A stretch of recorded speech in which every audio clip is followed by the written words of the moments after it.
Hello again, this is News Today with me, Kemini, Nyamani, Emmanuel. And our first story, engineers at the Abuaze Power Enclave have assured the nation that in less than 2 weeks, the 350 megawatts shortfall in power will be reduced to 150 megawatts. We spoke to the Public Relations Officer of the Volta River Authority, Sam Fletcher. For the Easter period, by mid-April, thereabout, the two TICO machines that are also going through the maintenance work are going to come up. They give us normally about 200 megawatts. See, so those ones are coming up. What it means is that if we get 200, the situation will improve. We would not be out of the wood yet, but the situation will improve drastically. What it means is that today, if we are shedding 260 megawatts, we will be shedding 60 megawatts. Right. Do you understand? Right. Yeah. Right, we'll move on to some other stories quickly. And an Accra Fast-Track High Court, Monday, March 24, 2014, begins the hearing of the lawsuit brought against the People's National Convention Treasurer, David Apasera, by the party's 2012 presidential candidate, Hassan Ayariga. And we are joined over the telephone by lawyer for Apasera, who is Eric Osei Asamoah. Thank you very much, Lawyer Asamoah, for joining us on News Today. Hello. Before you go on, let me correct the name. The name is not Osei Asamoah, it's Osei Mensah. Osei Mensah. Osei Mensah. Yes. Right. Yes. Thank you very much for that correction. But you are welcome. But the lawsuit brought against your client, hearing began today. Yeah. What were your observations? In fact, it was not for hearing. It's not come up for hearing yet. I see. What it is we filed a motion, okay, because we are saying that the writ in itself is incompetent. So then we filed a motion asking the court to strike it out for incompetence. So that is what we went to court today for. I see. Now, in the suit, a number of issues were raised. Hassan Ayariga is praying the court to restrain Apasera and his surrogates from further publishing falsehood in the mass media, which he considers defamatory to him. And I'm wondering really what your client makes about this. You see, if we are not careful, we'll take us into the merit of the case. And as it stands, we are actually far from there. Are you with me? We are only now dealing with preliminary matters. Definitely when we get to that bridge, we will cross. But for now, let's deal with what we are dealing with now. Are you with me? Right. Hello? Hello? Because as it stands, there's even the possibility that we'll never get there. Right. If the court sees any merit in our motion, there is a likelihood that the writ may be striked out, and we'll never get to the merits of it. Thank you very much, Lawyer Mensah. Lawyer Eric Osei Mensah is counsel for the PNC Treasurer, David Apasera. Let's move on to something else. And 6-year-old Ezekiel has been living with hernia for more than 5 years because his mother could not afford a 200 cedi surgery. The cost of surgery and recuperation is now estimated at 800 cedis. Meanwhile, Ezekiel has been missing out on education because of his condition. Sarah Mabla de Souza has more. Ezekiel is not enjoying his childhood. Hernia is gradually stealing his life away. The condition has rendered him antisocial, and he has also been missing out on education. Yeah, 1 year no. And no Daniyim. Jordaniyim na yemene dura sera na adeno osane wonishun. He could not speak about his condition, but his tears spoke volumes. The boy's mother, Emilia, can barely provide for the needs of her family because the profit she gets from selling sachet water is not enough. Menena kwa hospital no akachem no bajim 2.2. 2.2 na misidam dia miniska na sidam da sa miniska dia menena mbla na mbe ne height na menena nko. She has also lost her husband, and making ends meet is proving to be difficult. Surgeons say a simple surgery is all that is required to make Ezekiel bounce back to normal life. This is a hernia which was there at birth, and this is a congenital hernia hydrocele in children. The approach is almost the same through the inguinal region. Yeah, so it can be operated. Why not? And the surgery is called, or is what we call herniotomy. Exploration and then herniotomy. The cost of surgery and recuperation is now estimated at 800 Ghana cedis.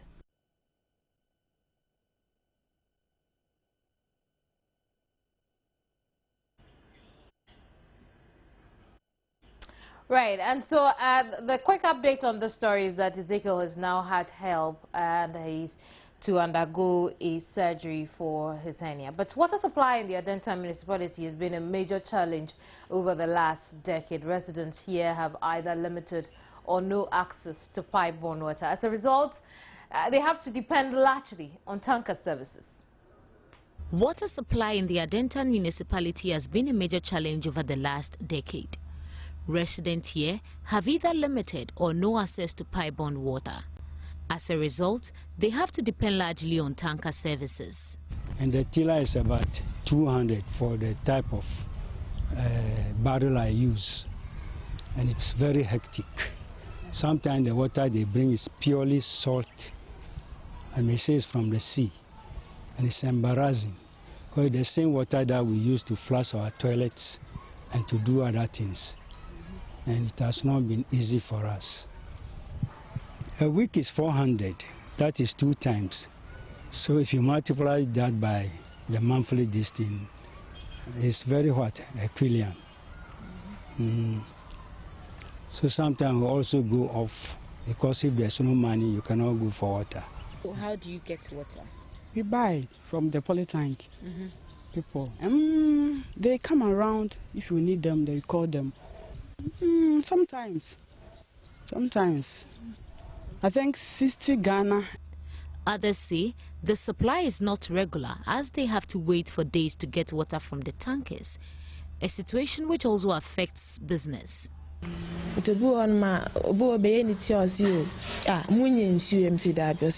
Last week we be a deal. It's not her, because if you're a polytank and not a my, that's all call her when you be. It should be so was so to copy. This is me far dear co a hop. And son, I mean, biasa. The many be a baby at the nest as I than me. Knowing the high demand and scarcity of water in the area, others prefer to dig boreholes in their homes. Because of the water problems, we dig this well and then we are fetching and giving individual houses free. But these people, because they are going to sell, I sell for them. One of the most vibrant businesses in the municipality is the water supply business. Taking advantage of the water crisis in the area, Okocha, who has been in this business for the past 20 years, says he supplies almost 7 homes in the area each day.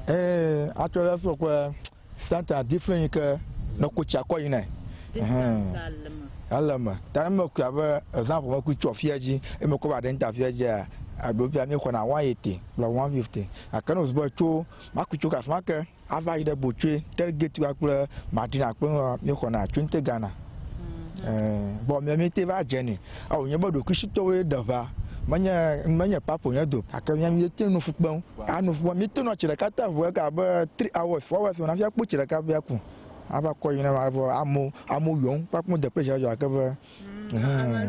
With water being such an essential commodity and a major input for industries, addressing the supply challenges in the country will be the greatest hope as International Water Day is observed on March 22. Matilda Pamaga for Joy News. Now, the Teacher Trainee Association is demonstrating over the scrapping of the allowances and government's inability to pay their feeding fees after it scrapped the allowances. My colleague Matilda Wamega has been with them since morning. She's joined us over the telephone with a quick update. Hello, Matilda. What have you observed since you've been with them? Well, the message that they have been putting across the government is to reconsider its decision of scrapping off of the allowance. And then we are just done with the demonstration. We are currently at the Hearts of Folk Park, just close to the Arts Center, where they have presented the application.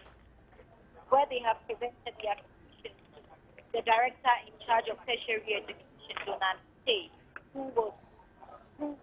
is in way going to present it to the president for these issues that addressed. So any moment we will just cue in the president for you to get exactly the message that they have been across. Hello, Matilda.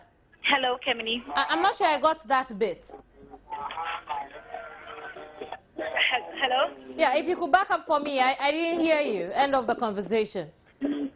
Well, as I was saying that we are through with the demonstration. They just presented a petition to the director in charge of tertiary education, Joynews Today, who is in a way going to present these to the government for these concerns to be addressed. But then we'll just take a listen to what exactly the national president of the teacher trainees has been talking about. Let's watch her now. Okay.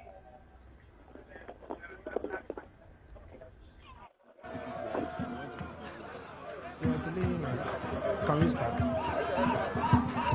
On the scrapping of teacher trainees allowance. Your Excellency, we want to express our heartfelt gratitude to you for your effort in enhancing teacher education in this country.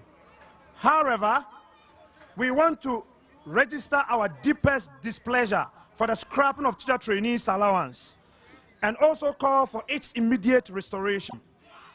In fact, we are highly disappointed in your government that despite several appeals from teacher trainees and numerous calls by stakeholders, such as Nagra, your government present the decision of scrapping teacher trainees allowance, you still remain inconsistent. Your Excellency, in your recent State of Nation's address, you stated that the problem of teacher deficit in the country, you saw it's urgent to scrap teacher trainees allowance as to increase admission in colleges of education. Right, we apologize for that break in audio, but Matilda, you're still over the telephone. Take us through what he was telling us. Hello, Matilda. Hello, Matilda. Hello, Kemini. Tell us what he was saying in that soundbite. I do believe that you realized it didn't work out too well. Well, what the message that they are putting across is that as it stands now, about 40% of the level 100 students are not able to return to the college. Even those who are able to return have been sent home because they are not able to pay for the feeding. And this is greatly affecting their academic work as we speak. And as a matter of urgency, they want government to intervene by restoring the allowances so that these poor trainees would also have the cost. We'll leave it here for now, Matilda. Thank you very much. I will bring you some more updates in subsequent broadcasts. You're watching News Today. When I return, we'll do some more stories.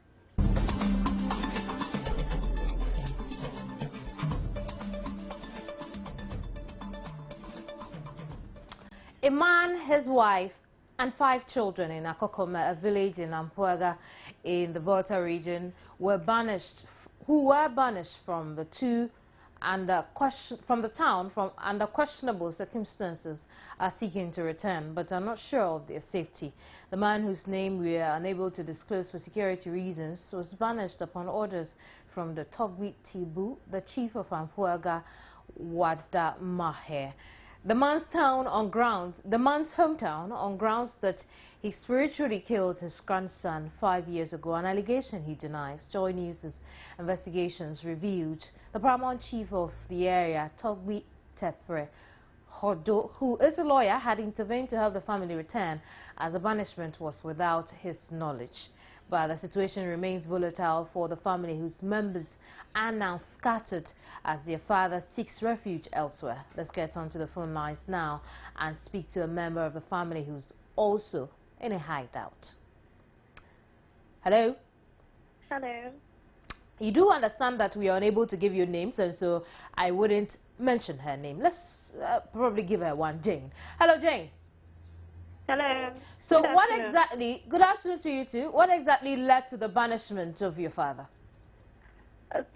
On an unfounded allegation of spiritual killing coupled with some land disputes. Okay. What happened to this grandson it is claimed he killed 5 years ago? The guy died mysteriously, that nobody knew what happened to him. When you say mysteriously, could you elaborate on that? Yes, the guy died with no sickness. We were just there and he died. So nobody knew what killed him. Okay. So the guy was buried, and the father of the very dead boy was alleging that it was the own father who killed the boy. And since the father is an African traditional member, he decided to go and seek for the cause of the death of the boy. And when they went, it came out that it was rather the own father, the boy's father, who killed. The cause is coming from him, not his father as he alleged. So it became some kind of misunderstanding between father and son. And this very family happens to be related to my daddy. The man accused in question is my uncle, and the son who was accusing his father is my father's nephew. Okay. So my father had to come in and let peace prevail. He came in and settled the case before peace came. But now, after 5 years, this same guy is standing up and is alleging my father that he is now the one who has killed his son. No more his father, no more himself, but my father who has brought peace to them, he has now killed the boy. And I don't know what he has seen, what proof he has to allege my father. I see. And we understand that they were banished from the town, but they hope to return. What do you know about this? Hello? We understand that the grandfather was banished from the town. Yes, the man happens to be my father, and now they are banishing my father and his entire family from town. And even in our hideout, they are still seeking to hurt us in our hideout.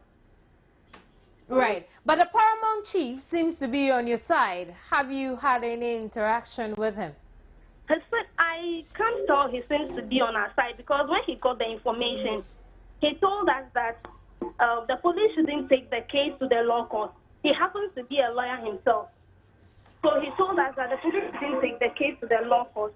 So he would come down and handle the case his own self. And he never showed up. Yesterday was 1 month that a case like this has happened. Our lives are in danger. And he never showed up to do anything about the whole thing. So I can't stand right now and tell confidently that he is on our side. I don't think he is. But then, have you reported to the police?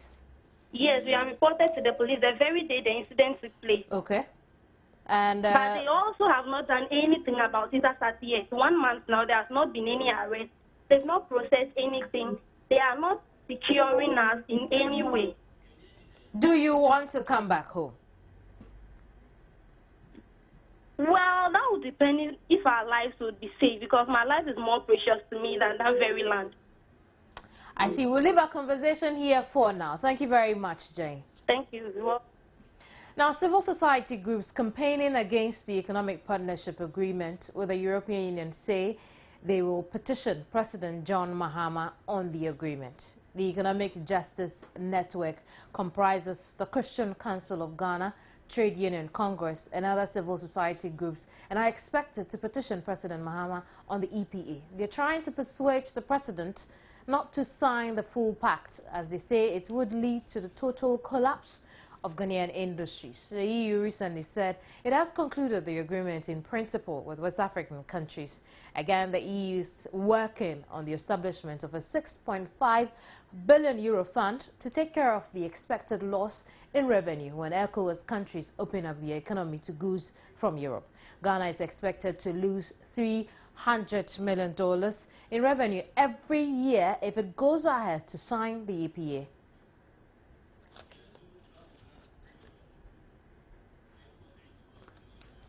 some more business stories, and the Bank of Ghana has indicated it would review some of the recent foreign exchange measures it introduced to halt the free fall of the cedi against major trading currencies. The banks say the review will focus especially on those that are badly affecting businesses. But Joy Business gathers that the current banking laws requires the governor to review these directives after 3 months. The central bank introduced the directives in February this year.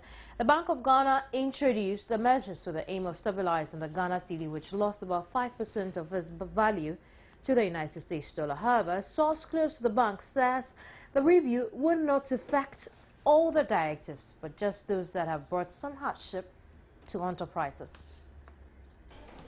Good afternoon. My name is Baba Tando. I have the latest in the world of sports. Now we begin with boxing and the non-title cruiserweight showdown between Brahma Kamoko, aka Bukumbanku, and age-long foe. You want to call him age-long friend. Aite Powers is scheduled for the Accra Sports Stadium on April 18. Now ahead of the bout, Aite Powers was on Sunday, March 23, 2014, at the Synagogue Church of All Nations for prayers and deliverance. Who are you to him? Who are you to him? C'est un boxeur. Mais il a détruit sa carrière. Man of Jesus Christ, speak out. Who are you to him?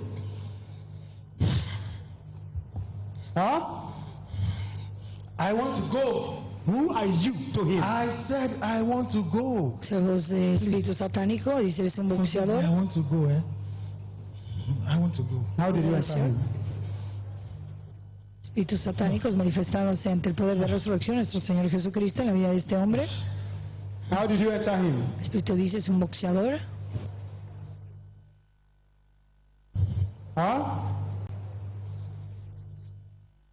How did you enter his body?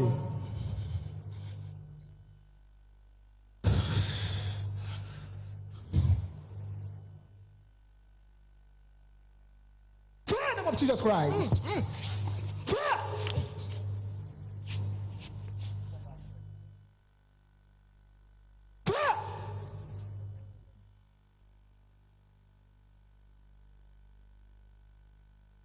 In Jesus' name. Amen. Stand up.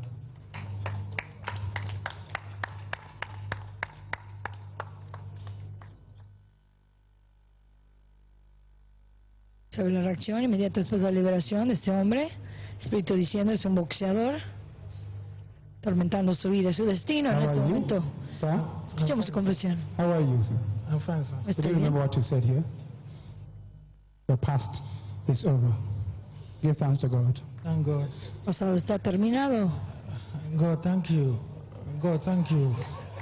Y él dice, gracias, gracias Dios. God, thank you for my deliverance. Gracias por mi liberación. Thank you, Jesus. Thank you for my deliverance. All right, so that's what's been happening with Aite Powers. Joining me on phone now is his age-long foe, who he is going to fight on April 18 at the Accra Sports Stadium. And I'm privileged to be speaking to Brahma Kamoko. We all know him as Bukumbanku. Hello, Bukumbanku. Good afternoon.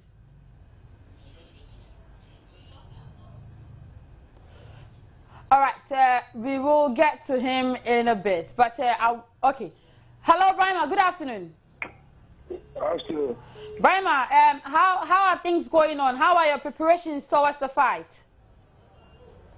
Oh, I'm training hard to win this fight because this fight, I think everybody will come and win this fight. I'm training hard to beat Aite Powers.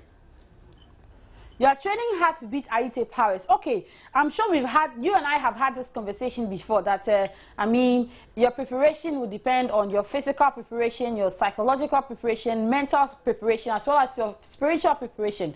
Now, Aite Powers is, he's doing the physical preparation, yes, and he's also going to seek the spiritual side. We saw him being delivered a while ago. I mean, doesn't this scare you? Doesn't this put any fear in you? Yeah. If you Aite Powers go everywhere, if you go everything, you go to do everything, you go to buy to do, you go to the church of prayer. Me, I don't care. Aite Powers could please that fight down on the APCP. Stop Aite Powers. You cannot travel. Always he say he go here. Listen to me. If you are a good boxer and you go spiritual background to pray, it's only you come and talk without everybody hear that you go here, you go here, you go here, you go here. TB Joshua, it be all a prophet. If he prophet, TB Joshua can no pray for you that you come and pick me. You understand me? Yes, I do. Yes. Mr. Chief Imam, I pray for me, or I don't fear anybody. Anyway, if I go Nigeria to buy juju, I will stop Aitepa with that day. I want everybody to come and bet. Aitepa will support. To come. I don't fear Aitepa's prayers. Okay.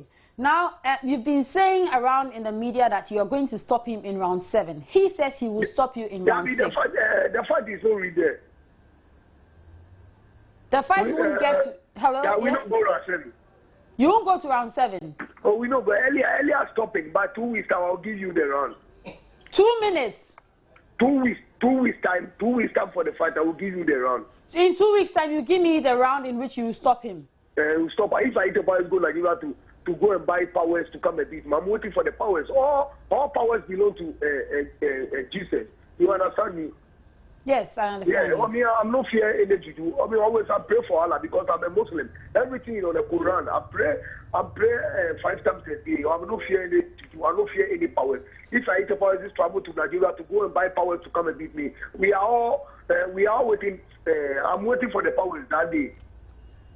But Brima, let me find out from you. You say you pray 5 times every day, and that you stand on the Quran. Are there any particular prayers that you say to Allah in ahead of this fight? Me, I'm training hard, Rashida. I'm training hard. After the fight, I pray. I'm reading the Quran in my KSB. Always, I'm calling God to help me about this fight. You know that I don't want to degrade myself because I eat about it. No, because it can't fit me anywhere. But the way the fight is made, big fight in the nation. Yes, I'm training hard to my preparation. I have spiritual background. I have training background. I do everything representative to come and stop Aitepa. I see. You are telling me in 2 weeks' time I should call you and you tell me the round. I tell you, anywhere Aitepa they go, master. Come on, Jesus Christ, I pray for somebody. They are not benefit before he dies. Yes, yes, I understand you. I'm prepared for the fight. Okay, my final question to you. You said in 2 weeks' time you will give me the round in which. Yeah, I'll give you the round. Have you heard? We don't fight the fight in Nigeria. We fight the fight in Ghana. I'm the Ghanaian. I'm the big pastors in Ghana. I'm not trouble for Nigeria to see a pastor. I'm the Ghana. We have the reverends. We have the prophet in Ghana. I'm the Ghana. I'm going to big pastors in Ghana to pray for me to win the fight. I'm not going to Nigeria to go and buy to come here. No sense. Brima, yes. Aitepa has experience fighting outside of Ghana. He has international experience. What do you come to Aitepa, if he have experience, if he trouble to fight, always he's lose. These guys don't have any experience. You say you fight international fight, always they beating you. Always they what experience you get? Simple question. But three lose. Why not fucking boss are like you? But you see, Brima, the thing is that he has gone outside Ghana to fight, and he said here. Rashida, I tell you, I said, you know Nathan Clevery? Yes, I know Nathan Clevery. Nathan Clevery, he fights for Britain or he be a West Africa, he can't travel for anywhere.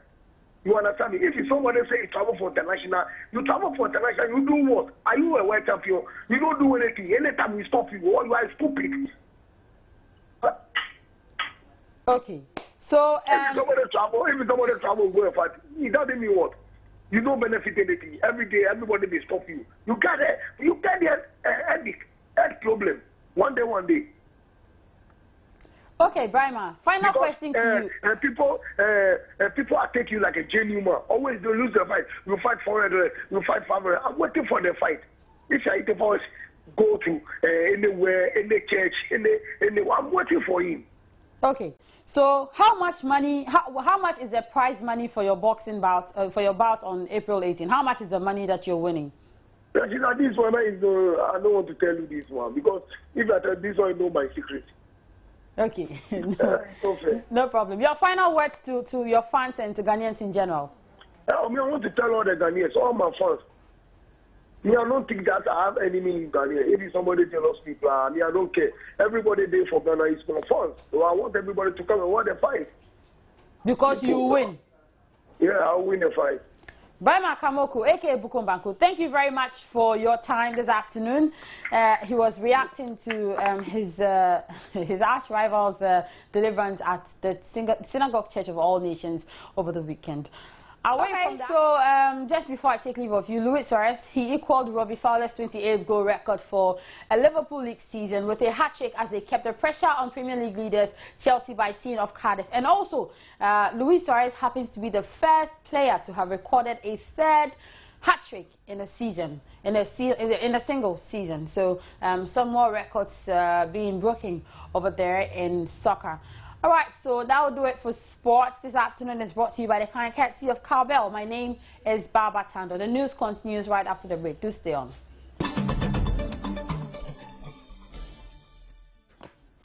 Thank you very much for staying on News Today. From sports, let's check out the story just before we get into international stories. Gender equity is still a step ahead to achieve despite a lot of efforts being made by governments. These are sentiments shared by Deputy Chief of Mission at the American Embassy in Ghana, Patricia Alsop. Girl-child education in rural areas as critical areas of attention if a national development agenda is to be achieved. She was speaking in an exclusive interview we give to Anda Apia as part of commemoration of Women's History Month.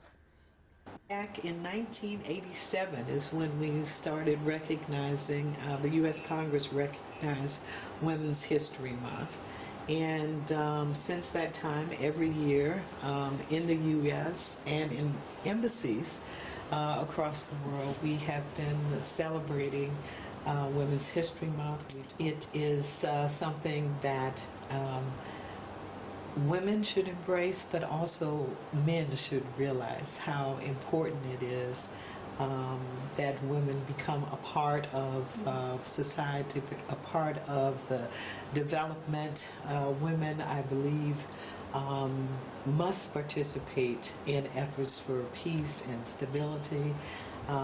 Again, you know, I commend Ghana on the number of women who are ministers. I think it sets a wonderful example for young girls who are aspiring to be in politics or aspiring to be a teacher or whatever.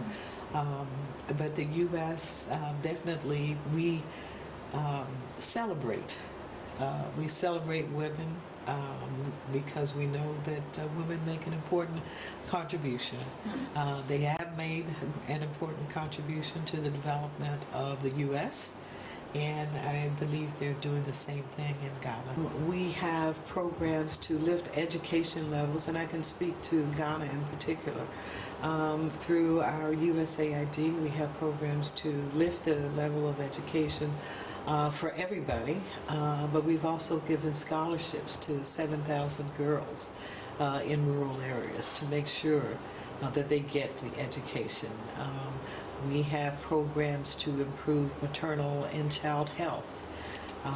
If women are healthy, if they're educated, if they're given opportunities, they can make an important contribution to improving their communities. Now for some arts and entertainment stories, and it's been tagged Africa's answer to the popular U.S. television series Sex in the City. An African City, a new internet series, is created by Ghanaian returnee and follows the lives of 5 African women who themselves have returned to the continent after being raised abroad. And then there are the men. My man. Sade, seriously? The men? Yes, seriously. Dark and chocolatey, yum. And very much psychotic. Sex, love, relationships. These appear to be the dominant strands of the new internet series. I met a man at church. We dated for like a month, and he failed to mention at any point that he was married. Can you believe it? Married. And I got dumped by a guy that expected me to cook 3 meals a day every single day. The 5 lead characters in an African city are beautiful and successful and determined to make something good out of their return to the continent. But they will realize it will take some getting used to. The show delves into the lives of Nanaya, Shade, Ngozi, Makina and Zainab as they struggle to find new ways of being modern and successful and not fall into the pressures from family and society at large. The web series features some of Accra's choicest locations and also works by some of Ghana's finest stylists, one feature which is sure to capture the attention of many viewers. You know, I was recently dating a guy that kept pulling on my hair. I mean, did he have any clue? Maybe not, girl. He almost pulled out one of my tracks. I dumped him like that same very night. Goodness. Should be a good one. Our headlines again. Civil society groups campaign against the economic partnership agreement with the European Union say they will petition President John Mahama on the agreement. International for the hour. Find more news on myjoyonline.com. Thank you very much still for staying tuned. My name is Kimini Nyamani Amano. Have a great week.